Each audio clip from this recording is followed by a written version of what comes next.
Terima kasih sudah klik video ini. Selamat datang di channel Koftu. Kali ini Koftu akan membahas film yang berjudul 13 Iri. Film dibuka dengan menampilkan 6 orang remaja dan 1 orang om-om yang lagi mengarungi sebuah rawa. Belum apa-apa kita sudah diperlihatkan beberapa mayat yang tergeletak secara naas di lokasi tersebut. Jika dilihat tempat ini sama sekali tidak menunjukkan adanya tanda-tanda kehidupan, melainkan nuansanya benar-benar tegang luar biasa. Belum diketahui pasti apa tujuan mereka datang ke tempat ini. Tapi yang jelas om brewok yang bernama Larry sengaja ditugaskan untuk mendampingi mereka. Suasana juga semakin memburuk ketika terdapat sebuah peringatan yang memberitahu bahwa tempat ini merupakan zona terlarang. Lalu scene berpindah kepada 2 orang pria bernama Tompkins dan juga perwira polisi bernama Kapten Veneziano. Dari percakapannya, mereka berdua sengaja menempatkan 3 jasad yang sudah membusuk dengan maksud akan menjadi bahan ujian bagi pemuda-pemudi yang baru saja tiba di tempat ini. Yang dimana masing-masing jasad akan ditempatkan pada 3 lokasi berbeda, yaitu di bawah kolong di sekolah di tepi danau dan juga di dalam bagasi mobil. Di sisi lain, Larry akan mengantar 6 orang remaja tersebut ke sebuah camp agar mereka bisa bertemu dengan Tompkins maupun Kapten Veneziano. Setelah tiba, mereka berenam disambut secara hangat oleh Tompkins yang bertugas sebagai penguji mereka. Pada sambutan itulah dijelaskan bahwa ke-6 remaja ini merupakan pelajar dari jurusan forensik. Tentunya hari ini mereka akan melakukan ujian praktek yang nantinya bisa menentukan kelulusan mereka. Lebih rincinya, mereka semua terdiri dari pria berompi hijau bernama Patrick, pria berjaket abu-abu bernama Daniel, pria berbaju biru bernama Rob, pria bertopi bernama Josh, wanita berompi biru bernama Kate dan wanita berjaket coklat bernama Megan. Masing-masing dari mereka akan dibagi menjadi 3 kelompok yang dimana setiap kelompok akan berfokus kepada 1 mayat. Tapi sayangnya daerah ini sama sekali tidak terjangkau jaringan seluler. Maka dari itu nantinya setiap kelompok akan diberikan walkie-talkie untuk berkomunikasi dengan Tompkins. Kemudian para remaja itu langsung diantar oleh Tompkins ke sebuah rumah kecil yang cukup jauh dari base camp dan akan menjadi tempat istirahat bagi mereka berenam. Tapi masalahnya, tempat itu sangatlah jauh dari kata bersih, yang dimana di setiap sudut ruangan hanya tercium bau busuk dari bangkai tikus maupun kucing. Di sisi lain, Larry yang sedang mengambil walkie-talkie pun masih sempat-sempatnya untuk merokok. Alhasil ia sama sekali tidak sadar kalau dirinya sudah menyenggol jerigen oli yang kemudian menetes ke walkie-talkie. Beberapa jam setelahnya, di saat waktu ujian akan dimulai sebentar lagi, Kapten Veneziano berencana untuk pamit dan segera pergi dari tempat ini. Barulah setelah kepulangan si Kapten, Tompkins langsung sibuk untuk memeriksa CCTV yang sudah ia pasang. Tidak lama dari itu, para pelajar pun sudah berkumpul satu sama lain sambil menentukan kelompoknya masing-masing. Yang dimana Megan akan berpasangan dengan Kate, Daniel berpasangan dengan Rob, dan Josh berpasangan dengan Patrick. Setelah pelajar sudah berjalan, Tompkins terus memantau 3 lokasi yang sudah ia letakkan 3 buah jasad. Sedangkan Larry sibuk untuk menyiapkan berbagai daging segar yang nantinya akan ia jadikan makanan lezat yang akan diantarkan kepada tiap kelompok. Untuk kecepatan waktu, kelompoknya Megan lebih dulu sampai di tepian danau, yang menjadi TKP bagi mereka. Di urutan kedua, kelompoknya Josh juga sudah sampai di bas sekolah, yang lebih tepatnya terdapat jasad laki-laki di bawah kolong. Dan yang terakhir, sudah jelas kelompoknya Daniel dengan lokasi paling jauh. Jujur aja, Ogut salut banget sama orang-orang yang bekerja di bidang forensik. Kesehariannya harus menghadapi berbagai macam jasad dengan kondisi yang berbeda-beda, saking tidak bisa dibayangin. Rob harus muntah di titik lokasi. Sampai-sampai perilaku itu mengurangi nilai mereka. Berbeda halnya dengan Kate maupun Megan, yang santai-santai saja sambil duduk di tepian danau. Di lain situasi, Larry yang lagi sibuk menyiapkan hidangan, malah dikejutkan dengan hilangnya 2 potong ayam secara goib. Perasaan baru aja ia meletakkan 3 potong, Akan tetapi yang kelihatan cuma satu potong ayam. Ia pun melaporkan kejadian itu kepada Tompkins yang lagi memantau, dan tentunya Tompkins sendiri tidak percaya. Ternyata ini adalah kali pertama bagi Tompkins maupun Larry untuk mengadakan ujian praktek di tempat ini, yang dimana mereka berdua hanya ditugaskan oleh yayasan, dan mau tidak mau harus menuruti segala perintah. Waktu demi waktu terus berjalan secara cepat, dan kelompoknya Josh masih belum berproses lebih dalam. Sedangkan Larry yang sudah selesai memasak pun, langsung berjalan untuk mengantar makanan tersebut. Tapi karena mau pipis, ia sengaja menyempatkan diri untuk numpang sebentar di salah satu bangunan kosong. Kemudian Larry tidak sengaja melihat sesosok jasad wanita, yang memakai pakaian berwarna oranye seperti baju tahanan. Dengan sigap, ia memberitahu apa yang sudah ia lihat kepada Meghan maupun Kate. Yang ujung-ujungnya Meghan sama sekali tidak menanggapinya dengan serius. Apalagi kedatangan Larry juga diketahui oleh Tompkins. Sampai-sampai kelompoknya Meghan harus mendapatkan pengurangan nilai. Meskipun begitu, Kate tetap saja tertarik untuk melihat jasad yang sudah ditemukan Larry. Setelah melihat dengan mata kepala sendiri, barulah Kate mengabarkan hal tersebut kepada Tompkins. Tapi sayang, Tompkins tetap bersikeras bahwa ia cuma meletakkan 3 buah jasad di 3 tempat berbeda. Tidak akan ada tambahan mayat yang lain, apalagi menggunakan baju tahanan. Jadinya Larry bersama Kate pun langsung pergi dari bangunan itu. Dan mereka sama sekali tidak sadar kalau jasad tersebut baru saja terbangun. Kembali lagi dengan kelompoknya Daniel, yang menunjukkan ekspresi Rob setelah melihat sekilas bayangan di ujung sana. Tapi tetap saja Daniel terlalu ambisius dengan kegiatannya, sampai-sampai ia ragu untuk percaya dengan Rob. Begitu juga halnya dengan Meghan, yang kali ini sedang berada di tempat istirahat, dan Meghan mengaku bahwa ia tidak ada waktu untuk mengurus hal tersebut. Dikarenakan ia sangat ingin menjadi ahli forensik profesional demi mengejar cita-citanya. Pada momen ini, Larry sudah memisahkan diri dan ia langsung mengantarkan makanan tersebut kepada kelompoknya Daniel. Tanpa basa-basi lagi, Larry pun langsung pergi saat itu juga, meskipun ia sendiri harus ketakutan setengah mati. Sedangkan Tompkins mulai kesulitan untuk berkomunikasi dengan kelompoknya Daniel, yang ia pikir walkie-talkie mereka sudah kehabisan baterai. Mau nggak mau Daniel dan Rob pun disuruh kembali lagi ke base camp. Mereka diperintah mengambil baterai cadangan untuk nanti malam. Pada situasi ini kita harus fokus lagi kepada Kate, yang sengaja kembali ke rumah kosong itu, dan ia sama sekali tidak melihat jasad tersebut. Di titik inilah, walkie-talkie-nya pun tidak berfungsi dengan normal, yang celakanya ia tidak sadar kalau jasad tersebut sedang mengikutinya dari belakang. Sampai pada akhirnya ia baru merasa ada yang tidak beres, dan berlari sekencang mungkin sambil terus mencari arah yang benar. Ia pun terus berlari ke dalam hutan sendirian saja, tapi naas, bukannya mencari jalan yang sedikit lega, ia malah berlari melewati pohon-pohon tajam yang tentunya sangat sempit.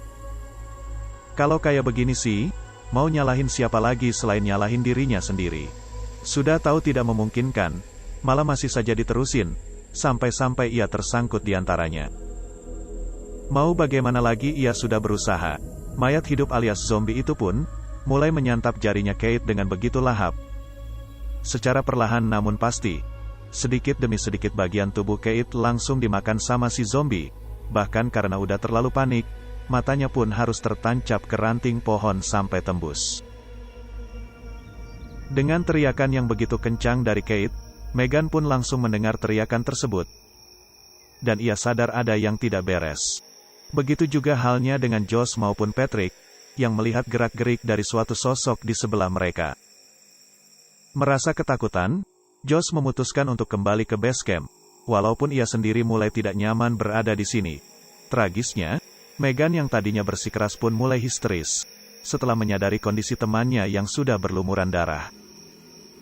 Dari situlah ia memutuskan untuk mengobati Kate sebisa mungkin, yang ujung-ujungnya usaha itu tidak berhasil sama sekali. Dalam kondisi mendesak seperti ini, Tompkins tidak bisa lagi menghubungi ketiga kelompok tersebut, dikarenakan walkie-talkie mereka yang sudah pada error semua. Sialnya, listrik di basecamp itu malah mati secara tiba-tiba, dan mereka berdua harus memeriksa generator di belakang. Momen yang tidak tepat itu, membuat Tompkins tidak sadar kalau di tempat TKP milik kelompoknya Daniel, mulai terlihat jelas terdapat satu sosok bertato yang lagi makan sebuah jasad. Jika dilihat dari cara makannya, terlihat sekali bahwa zombie tato yang satu ini sudah nahan lapar entah dari zaman kapan. Kemudian kita kembali lagi kepada Tompkins maupun Larry yang berniat memperbaiki generator. Tidak lama dari itu, datanglah Daniel bersama Rob yang masih sempat-sempatnya untuk mengganti cadangan baterai. Entah apa tujuannya. Tapi yang jelas di sisi lain Kate sudah berubah menjadi mayat hidup. Beruntung, Megan bukanlah sosok wanita penakut seperti yang sering kita lihat. Melainkan ia berani untuk buy one dengan temannya sendiri. Di sisi lain Tompkins maupun Larry yang baru saja menghidupkan kembali generator tersebut. Mereka sadar kalau terdapat zombie wanita yang sedang berada di sekitar basecamp. Kebetulan Josh bersama Patrick sudah tiba. Pada saat itu juga, yang dimana mereka berdua langsung berkata kalau terdengar suara teriakan Kate dari dalam hutan.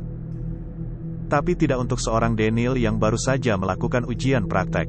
Walaupun kondisi objeknya sudah hancur lebur, dari situlah Rob tidak mau lagi berteman dengan Daniel yang ambisius, dan ia pun memutuskan untuk kembali ke basecamp sendirian aja. Namun tiba-tiba, baru saja pergi beberapa ratus meter, Rob malah dikejutkan dengan kehadiran si zombie tato yang sudah menunggu mangsanya. Rob langsung berlari 1000 langkah untuk menghindar sebisa mungkin, tapi siapa sangka ia masih aja harus berhadapan dengan zombie preman yang mempunyai postur begitu besar. Ujung-ujungnya Rob tidak bisa berbuat banyak, sampai-sampai ia harus dimakan begitu saja tanpa diketahui oleh siapapun. Seperti biasa, dimulai dari kulit bagian luar sampai jeroan bagian dalam. Kedua zombie tersebut masih saja lahap untuk menyantap tubuhnya Rob sampai berebutan kayak begitu. Kemudian, singkat cerita Daniel yang sudah puas dengan ujian prakteknya, mulai curiga dengan keberadaan Rob yang tidak kunjung tiba. Dari sinilah situasi mulai semakin panik, ketika Daniel tidak melihat Rob sama sekali di dalam basecamp. Pada akhirnya si batu yang bernama Tompkins pun mulai percaya dengan segala kejanggalan.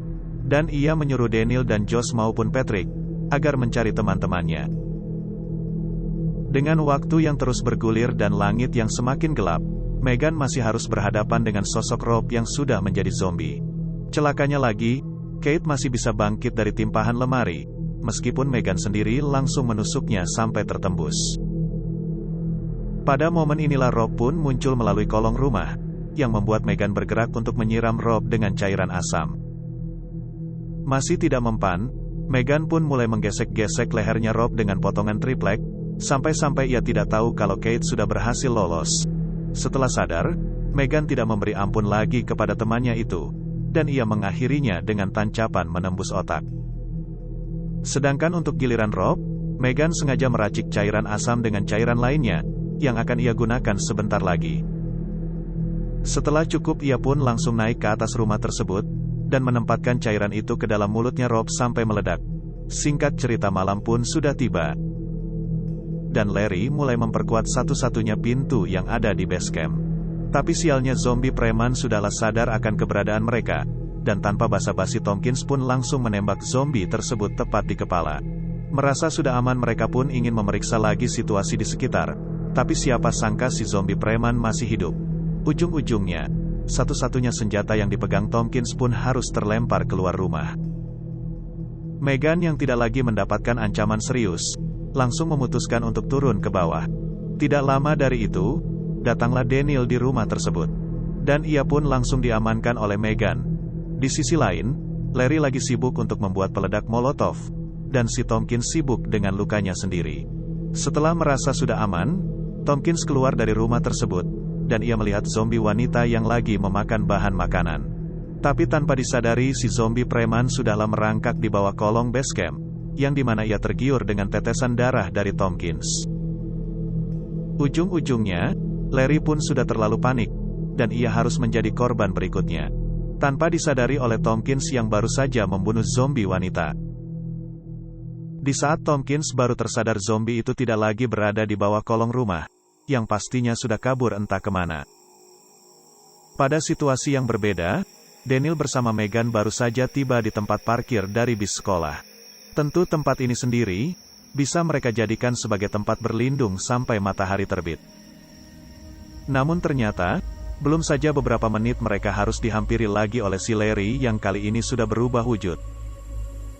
Begitu juga halnya dengan Josh bersama Patrick, yang masih menelusuri wilayah ini.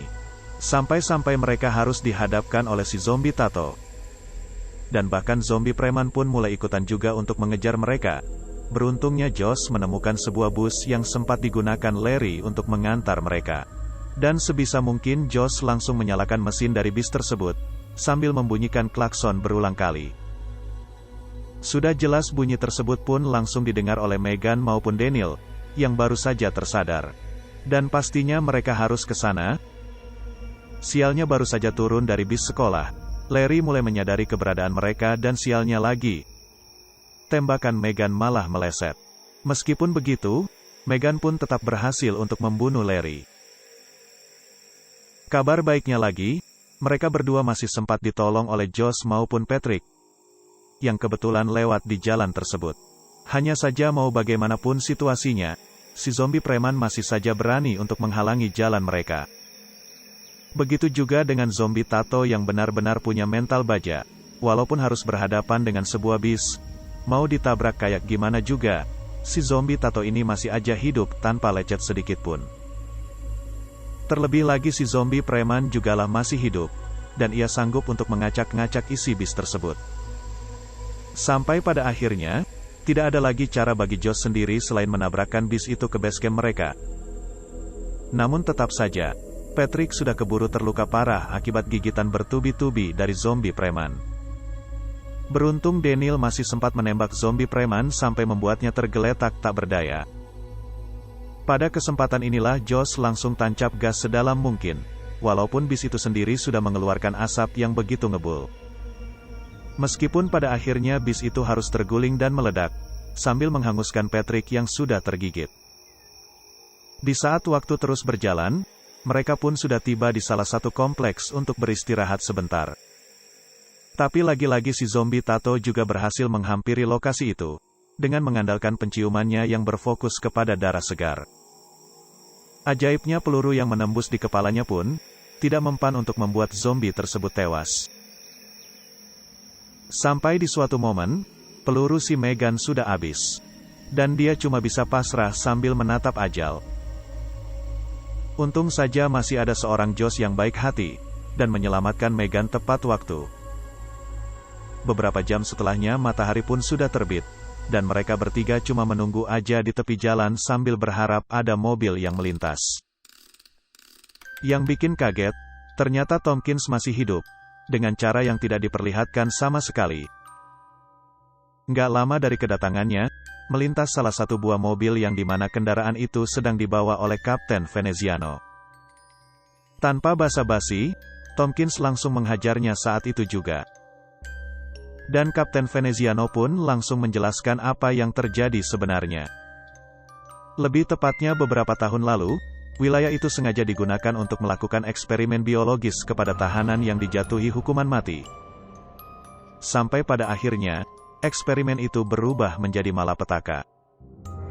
Ketika pengujian genetik terhadap 3 tahanan mulai salah total. Sayangnya Tompkins pun tidak bisa lagi menahan emosinya, sampai-sampai ia mengorbankan Kapten Veneziano kepada si zombie tato. Tapi ternyata kunci mobilnya masih berada di tangan Kapten Veneziano. Alhasil mereka pun harus menghadapi lagi si zombie tato, dan film pun berakhir.